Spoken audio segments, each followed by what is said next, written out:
Reka nongere mbasuhuze mbifuriza kugira amahoro y'Imana, Mwami Yesu abiteho cyane. Dukomeje amateraniro y'ivugabutumwa yateguwe na New Times Family Choir. Uyu munsi tukaba turi ku itariki ya 18 ukwezi kwa 8 mwaka wa 2025, aho turi ku munsi wa gatatu w'aya materaniro. Nanone reka mbibutse insanganyamatsiko y'irivuna iragira iti iherezo ry'uburetwa riregereje. Ni umunsi waranzwe n'imvura nyinshi ndetse amasaha y'umugoroba yarinze agera, ikirere kitaramera neza. Ariko ntibyabujije abana b'Imana kuza kumva umuburo uheruka ndetse n'ibyiringiro by'umugisha bakura muri aya materaniro. Buri munsi mbere y'uko icyigisho gitambuka, New Times Family Choir irahaguruka ikaririmba indirimbo imwe ihoraho igira iti nimwihane bavandimwe, muhunga imvura igiye kugwa. Dore twatumweho ababwiriza benshi batunyuze imbere, none igihe kirageze ngo twihane kandi twitegure kuzaba mu bihe bishya. Reka mbagezeho iyo ndirimbo, noneho hanyuma mukurikire n'ikibwirizwa. Muri kumwe na Samuel niyo dusenga.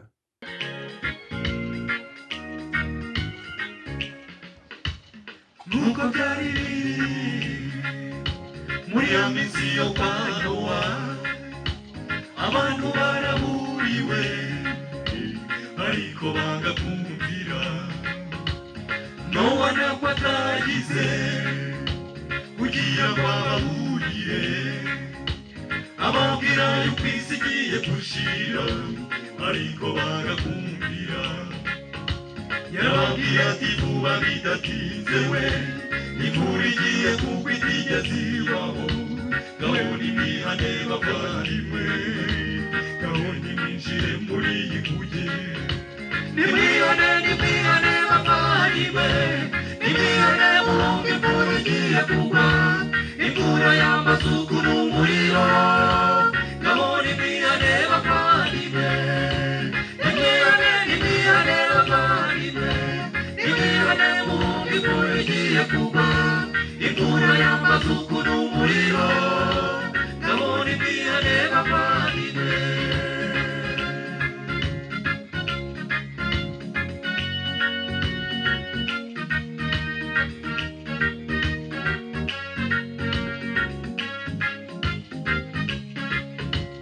Nuko byari biri muri ya minsi yo kwa Nowa, na n'ubu niko biri mu minsi iheruka iyi si.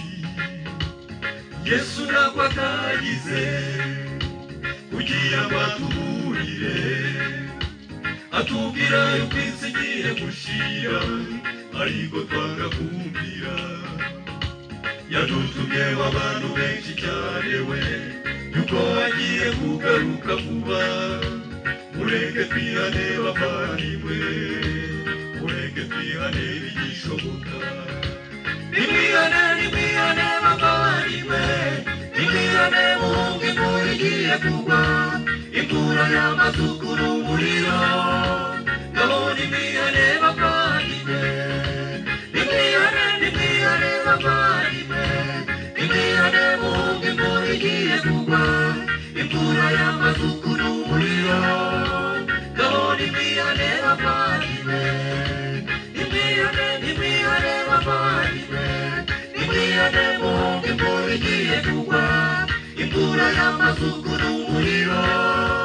Gahunda imwihane bavandimwe, nimwihane bavandimwe, nimwihane muhunge imvura igiye kugwa, imvura y'amazuku n'umuriro. Gahunda imwihane bavandimwe.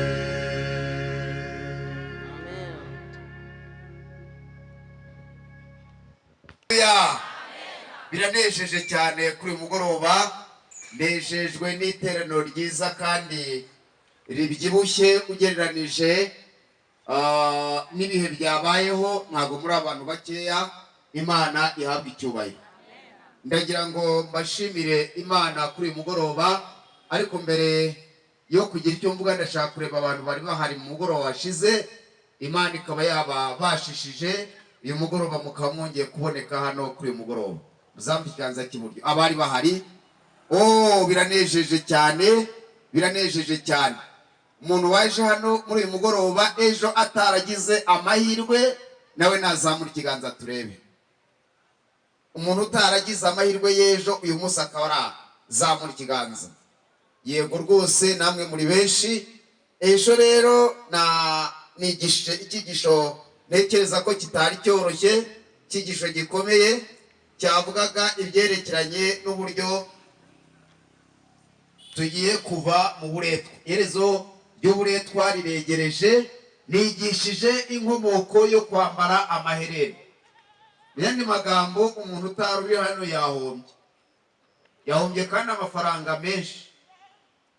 Nugira umugisha wo kuza muri aya materaniro uyu munsi ntugasibe, kuko ahangaha tuhafite iminsi 7. Jye nabwirije kuri televiziyo yitwa TV1, ikibwirizwa kimwe bakibarira amafaranga 198,700. Ibibwirizwa 8 bitambuka mu cyumweru nako mu kwezi byishyurwa 1,5 miliyoni. Nabonye uburyo abantu bo mu isi baha agaciro igihe, kandi iyo ukigera muri studio wicaye umunyamakuru yakubwiye ati amafaranga yawe yatangiye kugenda. Ntabwo abantu bo mu isi bajye batesha igihe agaciro, bo bakibara mu mafaranga. Niyo mpamvu bavuga ngo time is money, igihe ni amafaranga. Kuba rero igihe ari amafaranga ni ikosa rikomeye. Kuba Imana yateranije amateraniro nk'aya ukayasiba wagiye gucuruza inyanya zitarimo n'igishoro cy'ibihumbi 10, ni ukuri rwose. Ikibwirizwa nzajya nkibara mu gaciro k'amafaranga, kandi ujye ubara desa mili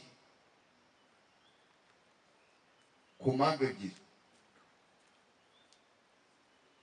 Mbaraho nakomotse, nkabara ukuntu mba niriwe nyaza ubwonko ntegura, nkabara n'igitambo byansabye kugira ngo mpagarare imbere y'iteraniro, kuko iyo ndi bubwirize binsaba guhagarika indi mirimo yose kugira ngo nze kuza kuba mfite ikirere.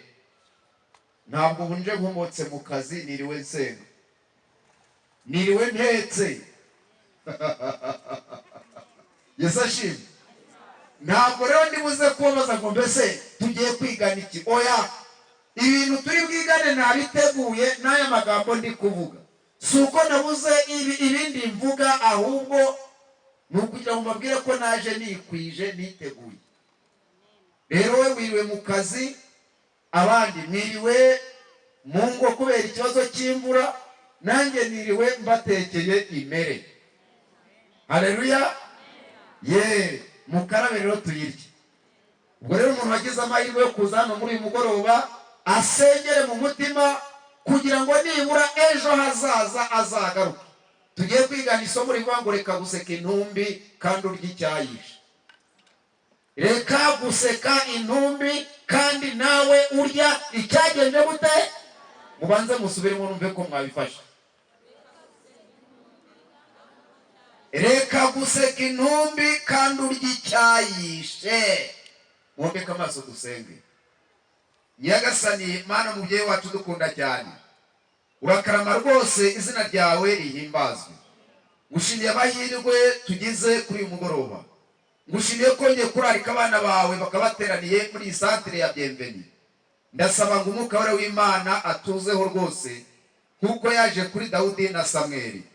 Ndasaba ngakabamo ku Mana gatarukire buri wese, kandi mpagaze imbere y'iri teraniro undinde kuvangirwa. Mwuka wawe w'Imana atanga ubufasha bukwiriye mu mitima yose yicaye hano, tubigusabye izina rya Yesu.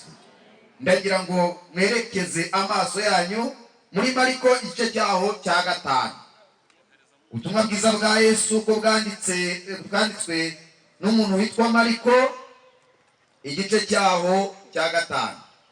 Niho tugiye kurebera hamwe amagambo make, maze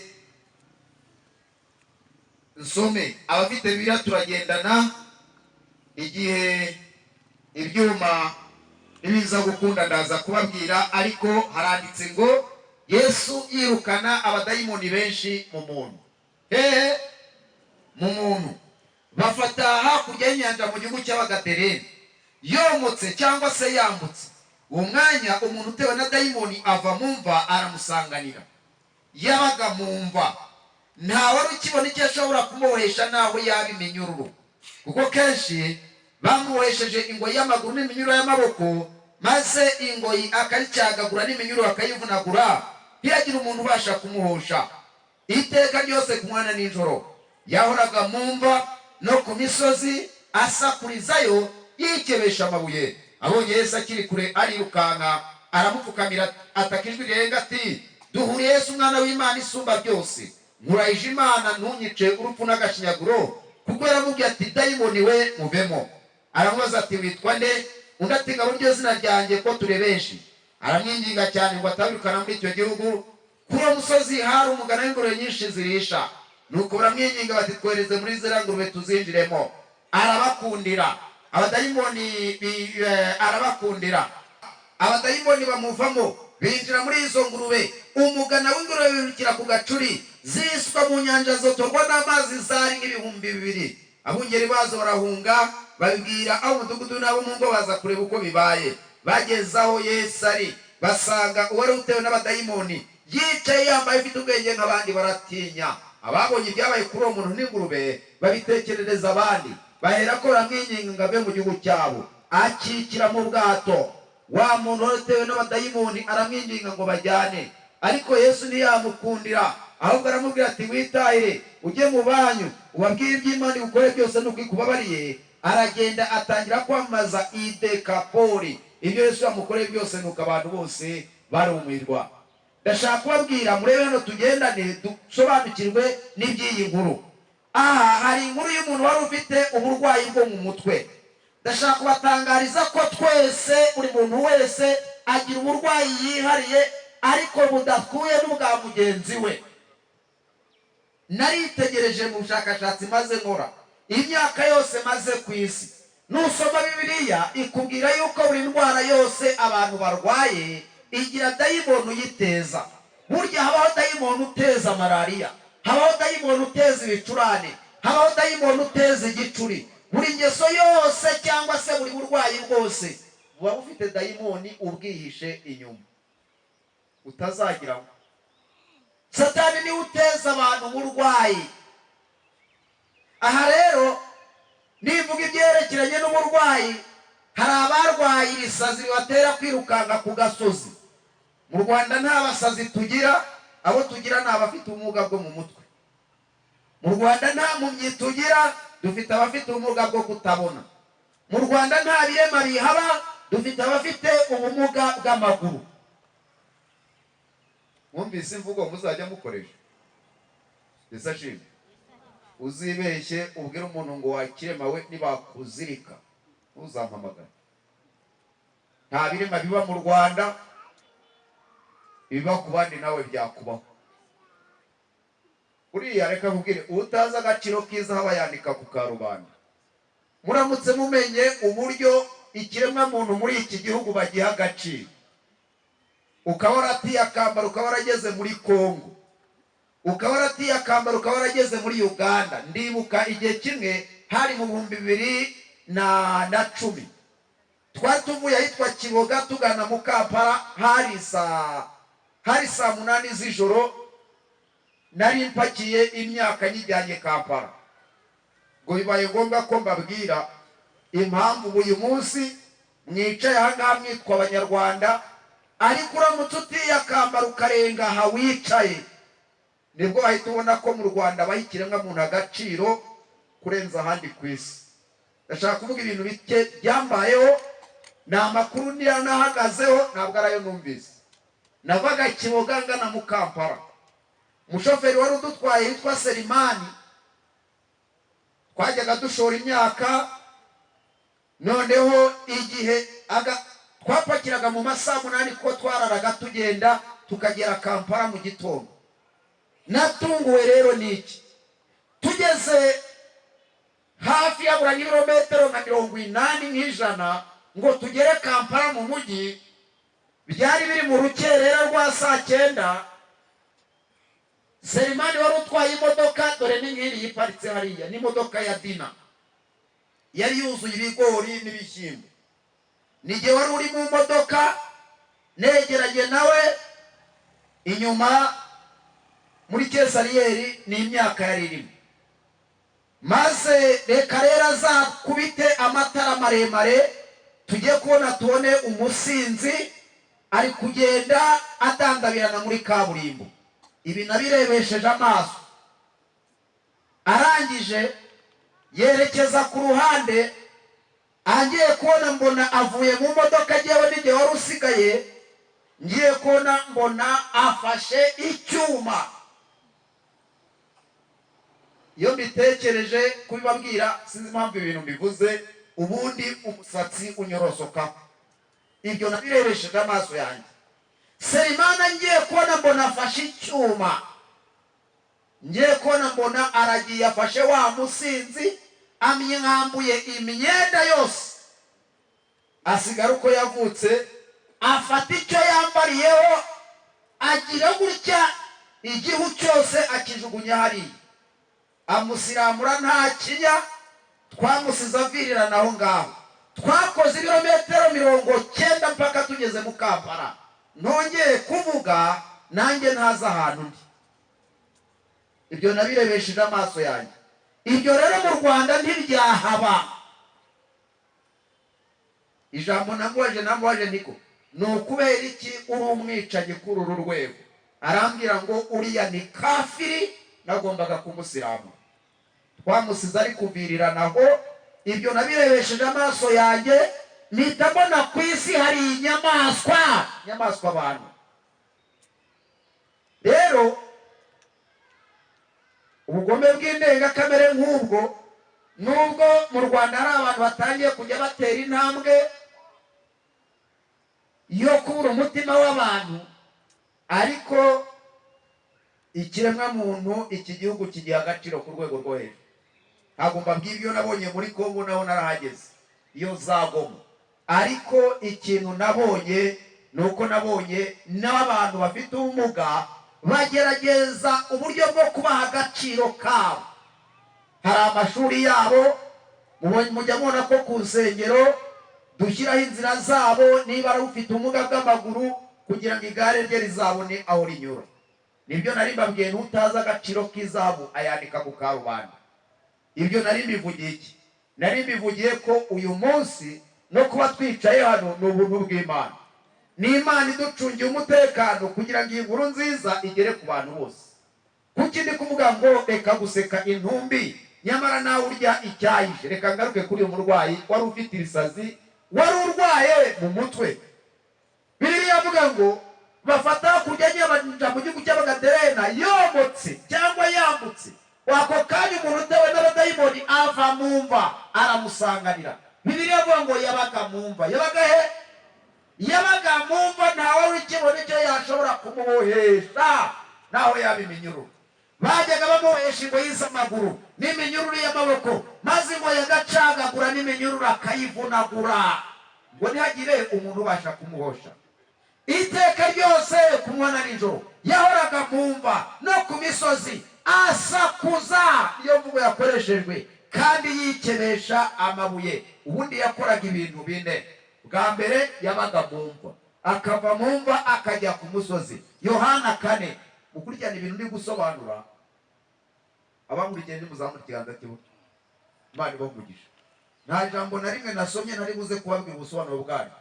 Biba bigusaba gutega amatwi cyane kugira ngo utazambeshyera cyangwa ukabwira abantu ibyo ntavuze, abantu bakagira ngo nari nataye umutwe kandi ubwonko bwanjye bwakoraga neza. Tugendane. Bibiliya iti yabaga mu mva, akava mu mva akajya ku musozi. Ndabasobanura umusozi uvugwa hano. Mu buhanuzi wavuze umusozi ni urusengero. Kuba yarabaga mu mva akava mu mva akajya ku musozi, ubusanzwe ntabwo imva ibamo abantu bazima. Umuntu wese uba mu mva ni umuntu uba warapfuye. Iyo umuntu apfuye turamutambikana twamugeza Nyagacyamu, twamara kurenzaho igitaka tukamusigayo, nta na rimwe turabona twashyinguye umuntu ngo adukurikire.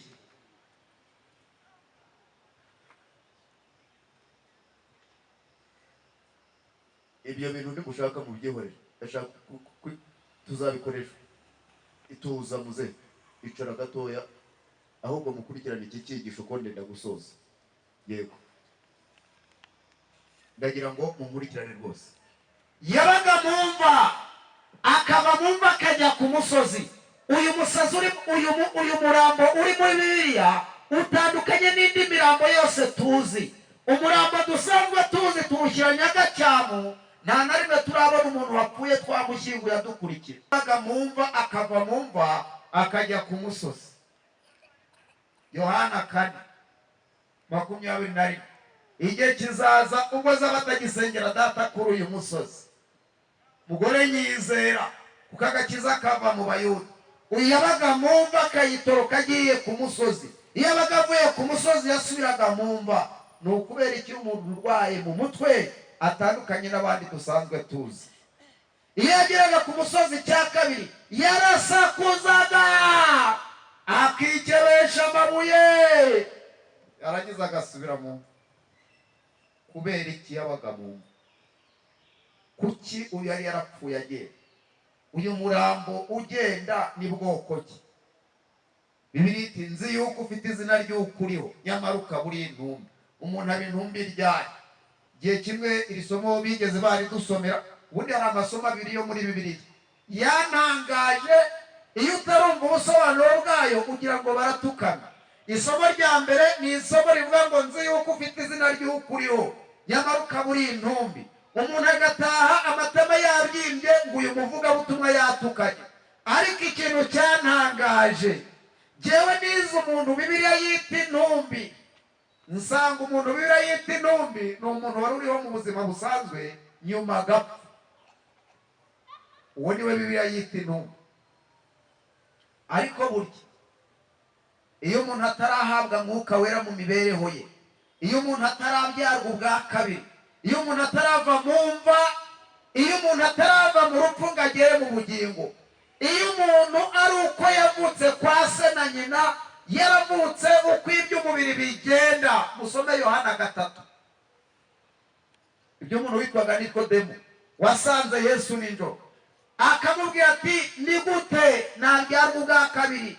Yesu akamubwira ati kibyarwa n'umubiri ni umubiri. Ni iyihe fenomene ibaho kugira ngo umuntu abeho? Umugabo ahura n'umugore maze inda ikirema, nyuma y'amezi 9 umwana akavuka. Iby'umubiri uko bigenda nuko bigenda, biba byabaye ngombwa ko abantu babiri bahura. Yesu abwira Nikodemu ngo ikibyarwa n'umubiri ni umubiri, n'ikibyarwa n'umwuka ni umwuka. Aramubwira ati ndagira ngo mubwire yuko utazaba mu bwami bw'Imana nutabasha kubyarwa ubwa kabiri. Ngamubaza ati gizanana, niyo mvugo yakoreshejwe. Ati mbese nabasha gusubira mu nda ya mama ngongera nkavuka? Ngibyo bintu yabibwiye Yesu atigizanana atabeshya. Yari afite ikibazo gifite ishingiro. Ariko muzi umuntu wasanze Yesu nijoro imibereho ye. Nikodemu ni umwe mu bantu babayeho b'abakire kandi yari afite imico mbonera. Nikodemu ntabwo yari ruvumwa mu bantu. Nikodemu yari inyangamugayo. Nikodemu yari umugaga wa kera. Iyo abakene barapfaga mu rusengero, Nikodemu agatanga imva z'ubuntu zo kubakinguramo. Imva y'icyo gihe babaga barazikorogosheye mu rutare.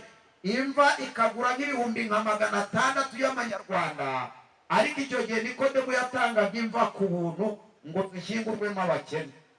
Bigeza ku rwego rw'uko urukiko rw'Abayuda rwitwaga Senadere ruterana, bakavuga bati dukurikije ubupfura bw'uyu mugabo n'ineza yagiriye abantu, ni iki twamwitura? Ndashaka kubabwira, ntihazagira umuntu ukoshye. Igihe cyose wikabaka ugasanga uri vidavi, ugasanga uri wazi, ugasanga nta Mwuka Wera w'Imana ufite. Ejo bundi nabwiye abantu nusanga nta Mwuka w'Imana wibitseho, no gutega igare ntukaritege, jya ugenda ubereye umuhanda rwose, imodoka zitazaguhunahuna bakagutambikana bavuga bati cyari cyaratuzengereje none turagitambikanye. Nikodemu yubabwira ntabwo yari ruvumwa. Urukiko rw'Abayuda rwitwa Senadere rwarateranye, rurangije rumugororera intebe yo mu rusengero yitwaga inyegamo.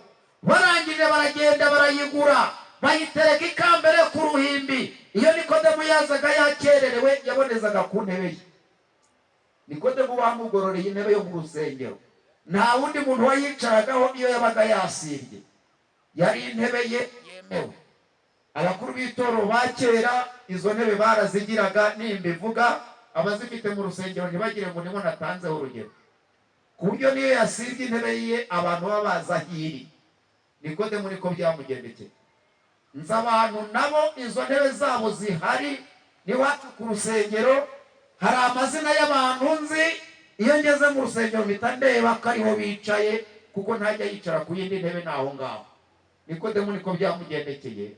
Iyo ntebe we yari ingororano, ariko umuntu wari uteye atyo niwe wagiye kwivuza uburwayi bw'umutima, agiye kubaririza ibyitwa kubyara ubwa kabiri. Ndashaka kubatangariza ko umuntu utarakorerwa iki gikorwa, umuntu utarabyarwa ubwa kabiri, umuntu abadayimoni batarasohokamo ngo umwuka wera w'Imana yinjire, ngo igihe Adamu na Eva yakiraga itunda, ngo igihe Eva yakiraga itunda n'Adamu bakaryakira, ngo akarimanura, ngo uko nguko ryamanutse mu muhogo ryarisikanye n'amarayika w'Imana asohoka, ngo ubumana burasohoka dayimoni arinjira. Kuva uwo munsi kugeza ubu, iyo hatabayeho kongera gukingurira umwuka w'Imana ngo aguturemo, akwirukanemo abadayimoni wavukanye, akureme n'ubundi buntu bushya, urinda upfa, ugapfana izina, ugapfana icyubahiro, ariko imbere y'izina ryawe mu ijuru bavuga ko nta muntu uhari. Umuntu abaho ryari? Mu ijuru batangira kubara ko umuntu abayeho ari ukabyaho ubwa kabiri. Ubundi ikindi gihe cyose ntabwo bavuga yuko umuntu ari umuntu mu ijuru iyo atarabyarwa ubwa kabiri. Niyo mpamvu muzasoma isomo muri yo rivuga ngo nzatubya abantu. Abantu bazatuba, abantu bazaba ingume, ngo ku buryo umuntu azaba ingume arusha izabu ndetse izabu nziza ya Ofiri. Wakwibaza uburyo abantu bazatuba kandi buri munsi abantu bavuka. Rero umuntu Bibiliya ivuga, iyo ivuga ngo tureme umuntu agira ishusho yacu ase natwe batware, itangira kubara ko umuntu abaye ku isi ari ukabyaho ubwa kabiri. Ubundi ikindi gihe uwo muntu aba ari iki? Nzi umusaza w'iwacu, biri mahire yuko iki cyuma kindi imbere, ntabwo nabeshyera ku ruhimbi, yatekereje amateka ye afitiye muri Adamu, arangije umusaza witwaga y'u Rwanda, arangije afata iya mbere ajya ku murenge abwira etat civil ati yewe niba byemewe nahinduza amazina yanjye. Baramubaza bati kubera iki? Ati yewe ntabwo ndi umuntu, ndi icyo ntazi, kandi aba ari ryo mwandika. Uwo musaza n'uyu munsi yitwa cyo ntazi. Yaravuze ati sindi umuntu kurikije amateka yanjye, njye ndi icyo ntazi. Arangije aringinga ati mwakwandika cyo ntazi kari iryanjye. Mwirangamimerere araguyaguya. Muzehe y'u Rwanda iyo umubwiye ati muzehe amahoro, muzehe y'u Rwanda ko ati mwana wanjye ntabwo ndi y'u Rwanda ahubwo ndi icyo ntazi.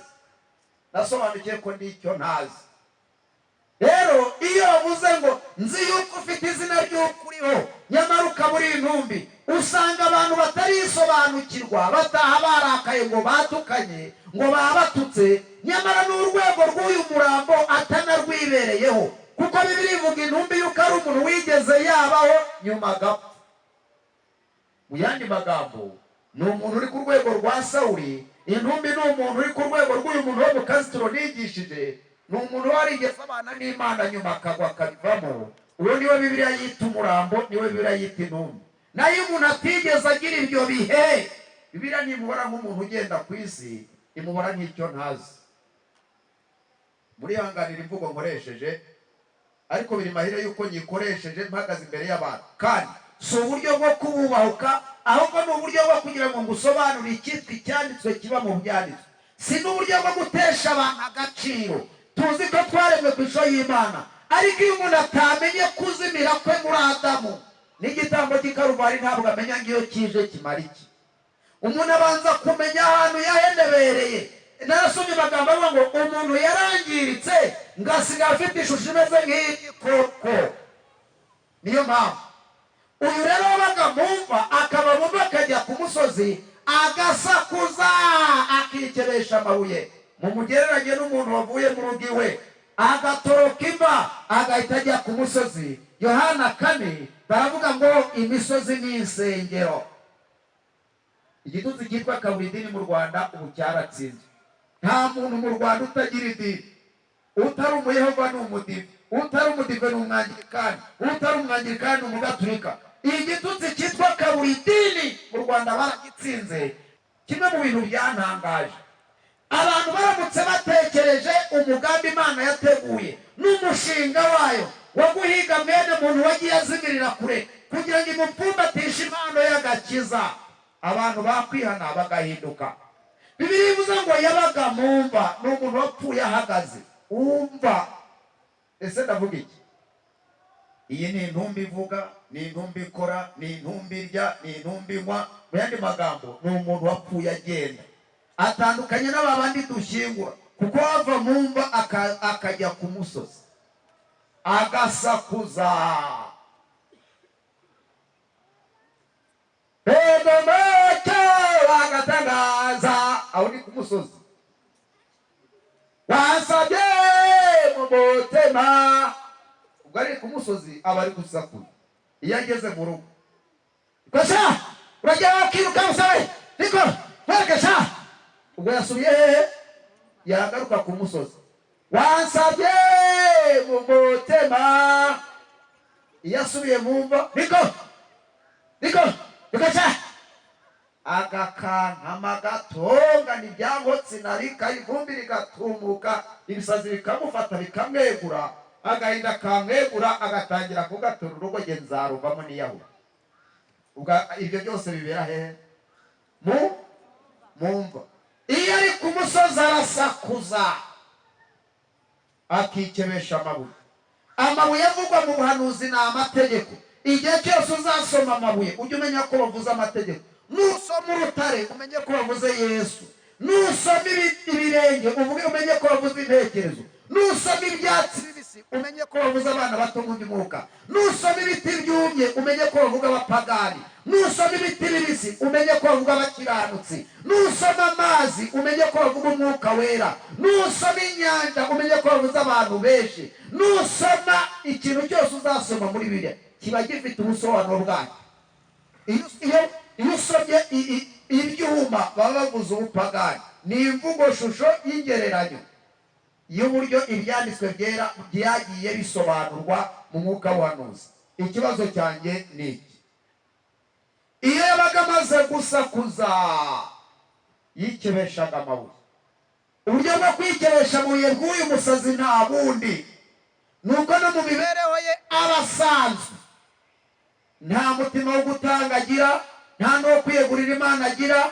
Ariko niyo mpamvu mujya kubona mukabona abantu bose abaje gusenga, buri muntu wese aza yitwaje igiceri cyo gutura. Icyitwa kwikebesha amabuye kuvugwa ahangaha ku Badivantiste muzabireba iyo tugeze mu Birundi. Ahubwo ari ukubandagaza ku karubanda, urutoki ndarubatungenye zindera. Nibwo umenya neza yuko abantu koko bikebesha amabuye. Ubusanzwe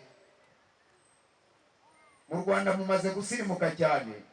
Iyo umuntu ahagaze hano nk'ubu Samuel ufitiye kamera, ubu nahita mubarira amafaranga yambaye. Pastor nahita mubarira uko ahagaze. Hano wampamagarira umugore ukamuhagarika hano giye, kuko nzi ibiciro by'imyenda, nzi ibiciro by'ukuntu umuntu ahagarara. Nahita nkubwira ntiriya nkweto iguraya, kiriya gitenge kiguraya. Nahita nkubwira ukuntu abantu babaza bikwije, ababa baje muri make baba baje mu ry'itanu. Ariko uzi kugira ngo umuntu ubone ahagaze ry'itanu, bashyira isahani bagiye gutura, ugasanga ari kwikaba akaba ari inoti ya senyisa yacitse ugutwi.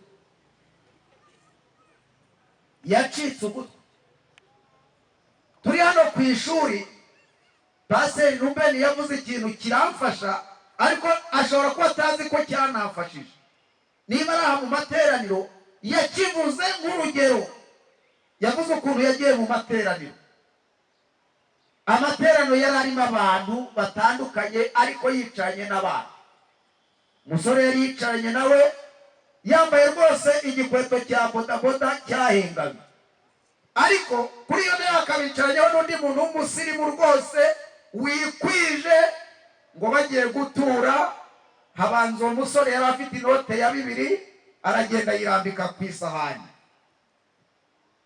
Nyamusirimu wari uvugwaga muri urwo rusengero w'umutagiri nawe afata inoti ya senyisa yacitse ugutwi nawe ayirambika ku isahani, ariko agikubita amaso ahita abona wa musore w'igikweto cya bodaboda wagira ngo yakandagiye keke atuye 2.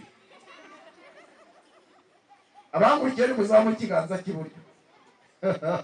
Ni mu mano ndashaka kubabwira icyitwa kwikebesha iki amabuye, uburyo abasazi bikebesha amabuye. Noneho paseri nawe yaratuye, ariko ikintu yavuze gikomeye cyamfashije. Ababwiriza mujye mubitondera, nta mubwiriza w'imvuga busubaho. Ibyo bintu yarabivuze ubwonko bwanjye burabisigaranye, nanjye sigaye mbifashisha abantu kuko byaramfashije, ariko byananteye n'ubwoko. Noneho ngo uwo mugabo akimara gutura senyisa yacitse ugutwi, ntabwo yongeye kugira umutekano mu rusengero. Yarebaga mu maso y'awa musore umushyitsi ugahinda, agatandabirana. Ashobora kuba yarasohotse inshuro zirenze 3, umutima wamuriye uri kumutoteza, umubaza ati uriya akurusha iki kumva atura 2 wowe ugatura 500 nayo yacitse ugutwi. Iyo ureba uko yari yambaye n'uko wambaye, umutima ngo wamujije umutekano, amateraniro atahatana yarangije. Uyu munsi reka mubwire, Samweli yasanze Sawuli aramubwira ati zana Agagi hano mutera inkota, nubwo ari we wamuzanye. Arangije Agagi aho yari ari mu kirambi agira ngo baramuhamagaje ngo naze bamuramye. Haranditse mu gitabo cya mbere cya Samweli ngo nuko Agagi aza aho ari akimbagira, maze Samweli atunga Agagi urutoki. Arangira aramubwira ati inkota yawe yahinda abakoresha impfusha. Aramubwira ati aka kanya nawe nyoko arabipfusha mu bandi bagore. Afata inkota arangira aramucimbagura amucamo ibicimbo. Ibyo bintu Samweli yabikoreye kwa Sawuli, kandi Sawuli yari ahagaze aho yegamye ku irembo ry'inzu ye. Uwiteka abaza Sawuli ati niko Sawuli, ibi bintu Samweli akoreye mu rugo rwawe byari byakunanije iki wanyangabira amawe? Ikintu cyatumye Samweli yohereza Sawuli, ikintu cyatumye Uwiteka yohereza Samweli kwa Sawuli akamutemagura Agagi imbere ya Sawuli, kandi Sawuli ariyo wamwinyagiye. Yari yaramubwiye ngo namutera inkota akabyanga. Uwiteka arabwiye Sawuli yuko ari umugabo w'ikigwari, ibintu yananiwe gukora hari abanyantege bazajya babikora. Muzajya mubona abantu babatijwe vuba aribo babaza abakuru b'itoro bati icya10 bagitanga bate, umugabane utangwa ute? Ugasanga Gasyori, mvuga Gasyori ni umunyedini umaze igihe kirekire cyane waje kubwabwana henze na Munyeri. Ugasanga ntajya atanga icya10, ntajya atanga n'ibirundo. Iyo bageze mu misaruro ngo niwe ukeneye ibihamya, ngo ntabwo aramenya icyo umusaruro umara. Igihe cyose mwumva umuntu abaza atari ko iyo misaruro imara iki, uzasanga icyo kibazo kitabazwa n'umuntu mushya, ahubwo umushya ababaza abakuru b'itoro atari ko iyo umuntu yungutse 100 atanga angahe. Ariko ibyo bintu byose Imana yemera ko bibaho kugira ngo abanyantege nke binjira mu itorero, bakoze isoni, abanyabyaha b'imperenganya bamenyereye kwikebesha amabuye. Uburyo bwo kwikebesha amabuye, uburyo bwo kwikebesha amabuye vuba muri iri somo. Umusazi yabaga mumva, akaba mumva akajya ku musozi agasakuza, yarangiza akikebesha amabuye. Icyitwa kwikebesha amabuye nawe uzakibona kwa kundi buri munsi uba wasezeranye yuko uri buture, ariko hari ibintu ugenda nabwiye Imana. Ngeyo ntafite ituro mu rusengero sinjya ntura. Iyo nta kuntu mpagaze ndiyakira, nishaka nture rimwe mu kwezi, ariko aho kugira ngo nzafate 1000 yigaburemo 5 ngo buri sabato nzajya ntura desi. Narabirahiye mutabaro sinjya ntura iyo nta turo mfite, numva umutima wanjye. Uyu munsi niba bombo itagura igiceri cya veri, bombo ya makeya ikabigura igiceri cy'100, ukajya kubona ukabona umuntu yambaye amarineti nk'aya nambaye, ukabona umuntu yikwije ahagaze mu ry'5, wareba imyambaro ye impagarike ukabona ari mu 100, ariko ukajya kubona ukabona ari gupfundura imarete. ukabona ari gupfunyunyuramo agaceri ka senkani, agaceri k'ijana. Urereka kubwira uwigize agateba yorivu. Abantu baramutse batekereje ko ugiye muri kantine atsinda yo 2, abantu bagatekereza yuko uteze igara risigaho 500, abantu bagatekereza amafaranga agenda bava mu ntoki buri munsi. Ku isabato bajya bitwaza amaturo bakajya kuramya Imana bitwaje ituro, dore ko bivuga ngo ntimukajye mu nzu y'Imana mudafite ituro. Ariko ikibazo kwikeresha amabuye biratworoheye. Iyo uwo mwitozo turangije dusubira mu mva, aho ducagagurana tugatemagurana. Niyo mpamvu abantu bose batarasobanukirwa n'Imana basenga no gutura mbona ari ukubibigisha bundi bushyashya.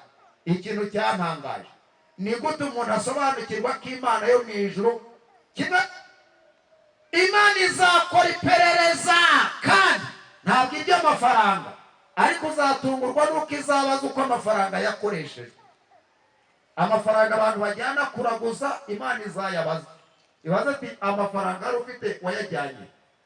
Amafaranga abantu bagura Puritas Imana izayakurikirana. Buri faranga ryose Imana izakurikirana uko ryagiye risohoka. Iyo ibi byize rero ibikoba birankuka, umutima wanyu ukandya, nibaza nkavuga ati Imana iri hejuru indeba, nibirinda ziri guratesa. Ibyitwa denjiga murarizi? Niba denjiga igura turuwasa, uyu munsi ukajya kubona ukabona umugore w'igishongore, ukabona umusore mwiza wa wundi wa favore yakatishije ubwanwa neza, ukabona aragenda ari umusirimu yambaye isaha ihenze itari munsi ya 25-30, ariko ukajya kubona ukabona aratura inoti ya senyise yacitse ugutwi. Iyo Mana utura ubundi murayizi. Ye ntabwo naguca intege wagumye ukarwaza. Ibi nta nubwo mbivuge ngo munzanire amaturo, ariko Imana niba uyu munsi na Dagoni na Nyabingi iyo itahaye ituro idashaka igusiga ivu, ndabarahiye nkanswe Imana yo mu ijuru. Nushinduka ugasanga iyo waturaga atari yo mu ijuru uziyakira. Abantu bakwiye gusobanukirwa Imana izakora iperereza kuri buri kintu cyose. Abantu bazabwira Yesu bati twabwirizaga mu izina ryawe, twakoraga ibitangaza mu izina ryawe, biriya bintu bazaba barabikoze. Ese ikibazo cyane Yesu yigeze ababwira ko batabikoze, uretse ko yababwiye ati simbazi. Ijambo arababwira ati nimumve imbere simbazi. Ntabwo yigeze ababwira ko batabikoze. Oya, ntabwo amaturo dutanga ari ukugura ijuru. N'uwabyigisha gutyo n'ubuyobe yaba ayobeje abantu. Ntabwo amafaranga dutanga mu nsengero ari uburyo bwo gukiranuka ngo tubyereke Imana yuko twayihaye amafaranga. Imana ntirya amafaranga, ariko ni rwo rugero Imana ikurikirana kugira ngo irebe umutima uyumve. Yazagira ubabeshya. Umuntu utabasha gutanga amafaranga yo afatika ntiyahereza Yesu umutima. Nimureke kwishinga abanyabipindi muhura akavuga ati icyambere nuko Yesu araha, icyambere nuko Yesu araha. Ntibyakunda. Ntabwo watanga umutima n'urugero Imana yashyize rwo kwikuraho ibifatika rwarakunaniye. Niyo mpamvu igihe cyose igikorwa gitambutse ugasanga nta kaboko kawe kakirimo, ujye wikoresha inama. Hari abantu bazajya babaho babona ibikorwa bikorwa. Urusengero nka ruriya rukuzura nta n'igihumbi cyawe kiriho. Aya matente akamanikwa nta n'igihumbi cyawe kiriho. Wataha ubukwe bakumva ngo wagabye inka, uwo mwirato hari igihe uzarangira. Nasomye amagambo avuga ngo mu gihe kirangira cy'imbabazi amazu n'amasambu ntacyo bizamarira bera, kuko imitungo yabo izafatirwa n'abantu batazi. Uramutse usanze ibintu byose wirukanse inyuma, ugasanga wizengurukagaho gusa, ugasanga nta muntu wagushima, uramutse upfuye byagenda bite? Ubundi ikintu gitangaje cyane, wowe n'ibyawe mukwiye gucungurwa muri babiri. Ugacungura umubiri wawe, impagarike yawe, ndetse n'ibyawe byose bikaba ari ibyejejwe Uwiteka. Ikintu cyantangaje, umuntu ashobora kubaho ariwe wizengurukaho gusa, ariko nujya kubona ukabona ufite amafaranga, bene wanyu bose ugasanga imbaraga zarabishe, nta nugira bodaboda. Ugasanga mu muryango wawe abana barabirukana kandi nguri se wabo, oya yuvuga ati umunsi zamvovoye bazandirimbira zimeze ziti. Hari umukuru w'itoro tubani wacu ku rusengero, somo ndaje nisome soza. Ikintu cyambabaje, acuruza serike mu Gakiriro. Aherutse kuduha inkuru, atubwira ukuntu umusore yaje akagura serike, akavuga ati genda shaka iyi serike. Undi akavuga ati reka rero bayitereho amapata banasiga akantiruye. Ati ndayijyanira aho ngaho, ati n'uyu munsi ati ndashaka kuyijyana kuko ntabwo ushaka ko data yanzuka. Habaza bati niko so yari muntu ki? Aravuga ati nawe uyu munsi ntabwo ndizera niba data yapfuye. Nibyo data yadukora. Bamukurikiranye arababwira ati data twaje mu mujyi wa Kigali tumena dutorongera, inka zose yarazigabye, abana yabyaye twese, ntawugira akazi mu mujyi wa Kigali, turi intaragahanga. Arangira ati naneye sasi ndembera niba data yapfa n'umururumba we, ntabwo nzi niba yagerayo. Yayijyanye nta ntiro yisize, ayirukankana idateye amapata. Ati ndashaka kugira ngo ngende tumushyire mu hakika. Uramutse ugize ibyago ugasanga ibintu byose wirukasi inyuma, ugasanga umaze gufunga inkweto nta na kimwe ujyanye, wakwiyakira. Niba ari ikintu gikomeye abantu bakwiye gutekerezaho muri iki gihe, abantu bakwiye gutekereza iherezo ryabo batararigeramo. Nubona iherezo ryawe ujye urirota mbere.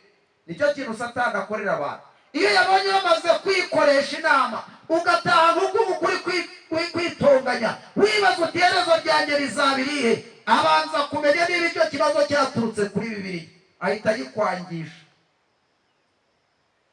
Satani yanga ikibazo umuntu yibaza, kivuga ngo ubu koko nzajya mu ijuru.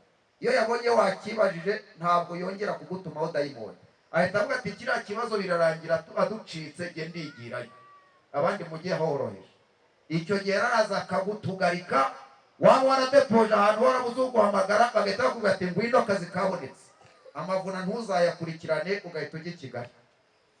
Wari umaze igihe nta kazi ugira. Satani abana agomwa abantu amahirwe. Abantu bose basiba amateraniro ntabwo baba bari mu bintu bifatika. Bamwe baba baragiye ibisiga, umuntu akirirwa yiruka inyuma y'ihene, ariko ubundi burayi ukaza ukiga yapfa ntiwazabona iyi wese ko wabura. Bibiliya iti yabaga mumva akava mumva akajya ku musozi Mariko 5, agasakuza agasubira mumva kandi akikebesha amabuye. Nibabona ntatuye ntibagira ngo ndarwanya itorero, nibafata izi sengizi. Umuntu ahagaze kuri imiti, niko tugeze mu gihe cy'ibirundo rero, tugeze mu gihe cy'umusaruro, ukabara imibare atoke. Iri tangazo rizava ku ruhimbi gute? Nzi umuntu twari turi mu materaniro, ngiye kubona mbona arahaguruka avuga ati jyewe mu nyandiko y'1,400. Uko ari mu mihigo y'ibirundo, yavuze ariko se urugo rw'uyu mugabo ruhagaze rute? Ngira amatsiko nzakubaza, ndashaka kumenya uriya mugabo watanze cyane mu birundo.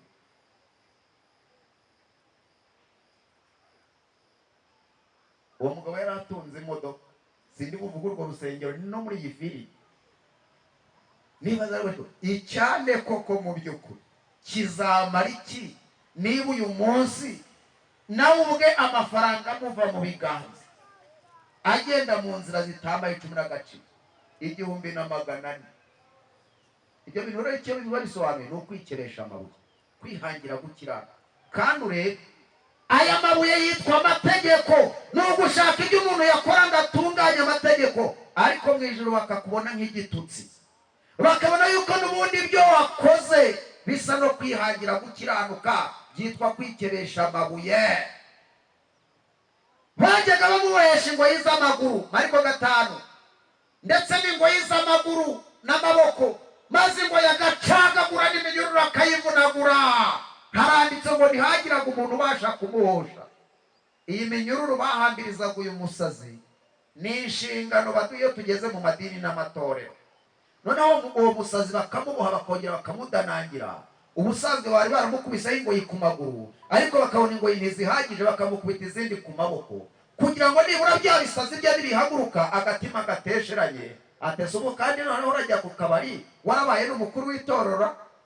Iminyururu ngo bayihambirizaga umusazi kugira ngo nibihaguruka agatima gatesheranye. Iminyururu yari myiza, niyo mpamvu iyo umuntu yanze inshingano mu rusengero ngo aba yishyize ahantu azakora ibyaha neza, nta n'ufite icyo amwagiriza. Burya ngo ubushakashatsi bwakozwe, umuntu wese wanga inshingano mu rusengero bamutoreye ubudiyakoni ati mujyane icyaha ubwo sete, ngo abashaka kugira ngo nakora ibyaha hatazagira umwirukaho amuryoza ibyo yamuhambirije. Kuba ari ukugira ngo nahagarara ku kabara akinywera icupa utazamuza n'amatiku ngo ni umuririmbi, ahita avuga ati rwanteye genda nzajya nza korwapa nzajya nitabira uko bishoboye. Ubushakashatsi bwakozwe, iyo wanze ko bakubohesha iminyururu, abanze inshingano muri iki cyaha nimutakihanira hano, nta wundi muntu uzaguhangara. Abandi wari warahambuye warababitsemo ubwoba ngo nta wakuvuga. Niba warigeze kwanga inshingano kugira ngo umuntu atorwe, jye nabonye igitambo bisaba. Uzi ko bajya mu nama ndanga bakagucoshora nawe uryama bakahagera. Wari uzi ko bareba inenge zawe bikarangira ubaye nk'isarabwayi cyangwa nk'izaba isohotse mu kanwa, bakavuga bati nubwo ibyo bimeze bityo ariko ni mu mutore ntiyabura kuyobora. Ukumva baragutangaje nawe warangiza ukanabyanga. Uwakubwira aho ryanyuze ngo wemezwe ugira ngo nuko warutaga abandi. Ayiga data we, ahubwo gihe ikibazo nibaza, nubona uba mu nzu y'Imana imyaka 6 ukaba uri umwizera ushimwa, ukabura n'inshingano yo guhamagara ku gipande, udafite ubumuga bw'amaguru, udafite ubumuga bw'amaso, utari umusaza, utari umukecuru, ujye wisaka burya ufite umwaka. Umuntu umaze imyaka 8 hano akamara imyaka 10, burya bishobora kuba yaba atitabira amateraniro ngo abantu bamubonemo Imana, bishobora kuba yaba atagura amigisho ngo ajye yunganira abantu barebe ko yashobora no kwigisha. Ujye wikoresha inama, burya uba ufite ikibazo. Ariko burya aka kantu mvuze mugashyire muri paranteze, kandi nta wakunganiriye, nta nubwo naje kuguhereza rubanda. Iki kibwirizwa nigishaka kibi iki cyonyine kireba bampagaze imbere n'abanyicaye imbere, ibindi bizareba abandi. Kandi nzi neza yuko ubutumwa nigishirije hano bureba umuntu wese, nanjye burandeba. Ikibazo cyane iyi minyururu ntayo twacagaguye. Haranditse ngo hari igihe yabajyaga bamubohesha ingoyi z'amaguru n'iminyururu y'amaboko, maze ngo yagacagagura n'iminyururu akayivunagura. Ngiye kwabwira uku kuvunagura iminyururu no gucagagura ingoyi ubusobanuro bwayo. Impamvu ibi bintu umuntu abicagagura, reba nawe izina abantu bitirirwa ukabona umuntu ngo ni umuntu w'Imana, ariko ntubure kubona yahagararanye n'abasinzi ku kabari. Ubundi igihe bagutoreye uburirimbye, ubundi igihe bagutoreye inshingano, baba bagushyize ahantu heza watandukana n'abanyabyaha niyo nta bukristo waba ufite, ubyemeze ku buryo iryo zina ryonyine urihagararaho. Jye nitwa pastor, sinanaryikuraho. Uje iwanjye ukavuga uti ngiye kwa Mutabaruka, ntibamumenye. Iyo uvuze ati ngiye kwa pastor w'abadive bakuzana iwanjye, nuko bigenda. Iryo zina rero umugore wanjye niyo yancira amacaro ati kwanga wirutwa, jye nakwihanagura narangiza asingira icyo mvuga. Kubera iki? Kandi ibyo ntabwo mbitewe n'umwuka wera, ibyo bikomotse ku munyururu wo kubwiriza. Sinshaka gusenya rubanda, n'icyubahiro Imana yampaye sinshaka kukigurisha mu isoko ry'imburamumaro. Mwumvise akamaro k'iminyururu? Iminyururu mwayumvise? Umunyururu wakubwira ubwiza bwawe. Hano hari abakuru b'itoro batagira urutoto, hari abakuru b'itoro batanywa amayoga, hari abakuru b'itoro batandagura atari uko nabo batagira inda. Ariko akavuga ati sinakwitesha agaciro n'icyubahiro Imana yampaye. Hari abaririmbyi batambara imyambaro mibi ku buryo ajya kwambara impenure agatayuka akajya ahagarara ku ruhimbi. Umutima ukavuga ati byihorere uzabeshwa n'akashongojeho. Icyo kaba ari akamaro k'iminyururu. Niyo nta bukristo bwaba bubirimo, ariko igihe kizagera buzanaza. Iyo umuntu yumviye iminyururu ariko ibisazi bicagagura iminyururu byo biteye bite, ujya kumva ukumva arakwete yewe nashize amaroro bagiye bavuga uko babyumva, yewe ubundi se byabimbiye yewe bajya bakora uko babyumva. Imvugo nk'izo jya umenya ko umuntu arwaye ibicagagura iminyururu. Ikibazo cyane mbese ibyawe birahoshwa cyangwa ntibihoshwa? Uramutse usanze wararwaye uburwayi bigusaba kwivuza, wasanga Yesu kubu ari mu mwuga wo gukiza abarwayi. Soza icyigisho. Niba uyu munsi uyu murwayi yarasanze Yesu akamubaza ati witwa nde, agasubiza ati ngabo n'iryo zina ryanjye ko turi benshi, we yari yamaze kwisobanukirwa, arangije aramurokora, aramukiza, amuhindura muzima. Dore icyo Yesu ari gukorera abantu kuri uyu mugoroba. Dore icyo Yesu ari gukorera abantu. Uyu yaramukijije, nuko ntabonye uburyo bwo kubereka ifoto ye. Yasigaye afite ubwenge bukora neza, ubwonko bwe bukora neza. Basanga yicaye, imyenda ye yaramucikiyeho, baramurundarunda, bongera kumwambika imyenda yera. Uyu munsi niyo suruduwire zaba zigiye kuzakwica. Uyu munsi niyo amajwi y'abakubwira ngo uze yawe ntacyo kimaze ku isi. Ndashaka kuguha itangazo ry'uko Yesu agikiza indwara y'imisazi. Nta hantu wageze Yesu atageze akaboko ke. Niba uyu munsi abantu babatizwa bakuhagirwa, amateka ya mbere akarangira, hakaza andi mateka mashya, imbuto y'Imana itabora iracyabyara abantu bwa kabiri. Ndashaka gusengera umuntu waje muri iri teraniro wifuza kubyara ubwa kabiri, akavuga ati jyewe nabyawe kwa data na mama, nitwa Manuel, nitwa Jean Paul, nitwa Nyaminani, ariko noneho ndashaka kwitwa irindi zina rishya yuko nabyawe ubwa kabiri. Ikibazo cyanjye ni iki? Ko nigisha isomo rivuga ngo reka guseka intumbi kandi nawe urya icyayishe, ko mvuze iby'umusazi wikebeshaga amabuye ava mu mva, ko hari n'izindi ngero natanga, ko nashaka ko amaso muyahanga kuri uyu murambo. Ari nayo mpamvu uravuze ngo ntukawuseke kandi nawe urya icyawishe. Ntugaseke intumbi kandi nawe ukora nk'ibyayo. Ntugaseke intumbi kandi nawe urya icyayishe. Niba uyu munsi ibiyobyabwenge biri gutembagaza abantu, wowe ukaba uri kuzivumba, warangiza ukanazivangamo ibindi, ni iki cyatuma izi ngendo utazihindura? Ibi nukomeza kubyikora, Satani azakwica urw'imbwa n'agashinyaguro, narangiza agushyireho umurinzi, avuga ati ntabwo uza uw'Imana. Ariko ikintu cyiza kiri aha ni uko Yesu uyu munsi ari guhamagara bose, indushyi, abarushye n'abaremerewe, kugira ngo abaruhure. Ninde muntu uvuga ati jyewe ndambiwe ibisazi, ibyo nasaze birarangirira, ukavuga uti ndashaka kwihana kandi ndambiwe gusakuriza ku musozi ngo ntahe mwumva, ibyo nakoze narabikoze, ndashaka ko Yesu ampindura muzima. Ibisazi byanjye bigarukiye aha, ndashaka ko uyu mugabo ndambika ibiganza akambohoza. Ndashaka kureba umuntu waje muri iri teraniro. Tumaze kwandika abantu bazabatizwa, izina ryawe ntaririmo. Umuntu uvuga ati ndashaka kubatizwa, ndambiwe agahato k'abadayimoni, ukaba uri muri iri teraniro, ngwino gukore mu kiganza gusengera ubuho. Umuntu uvuga ati binjemo nonaha. Iki kibazo rero murebe, ushobora kugisubiza nabi ugahomba. Iki kibazo ushobora kugisubiza nabi ukarenga uruziti. Kuva ku itariki ya 12 z'ukwezi kwa Nisani muri 31, ni icyumweru cyagizwe n'iminsi 7. Yesu agiye i Yerusalemu, yari ahetswe n'icyana cy'indogobe. Ahavuye abantu yasanze baguraga inuma, byarangiye umwuka wera w'Imana avuye ku batambyi b'icyo gihe arakomeza. Ariko nasomye amagambo yantangaje. Umuntu Yesu yageragaho wese yahabwaga amahirwe yo kumwemera cyangwa akamwanga.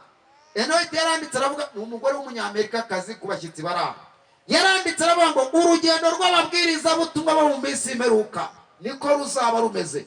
Tuzahabwa amahirwe iminota 10 cyangwa 20 yo guhagarara imbere y'abantu, abantu bemere Yesu cyangwa bamwanga.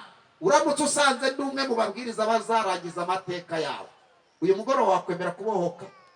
Nasomye amagambo yantangaje avuga ko Agiripa yabonye Pawulo, Feliki abona Pawulo, abo bose yabavaga imbere barenze uruziti, babambye Yesu, batutse umwuka wera.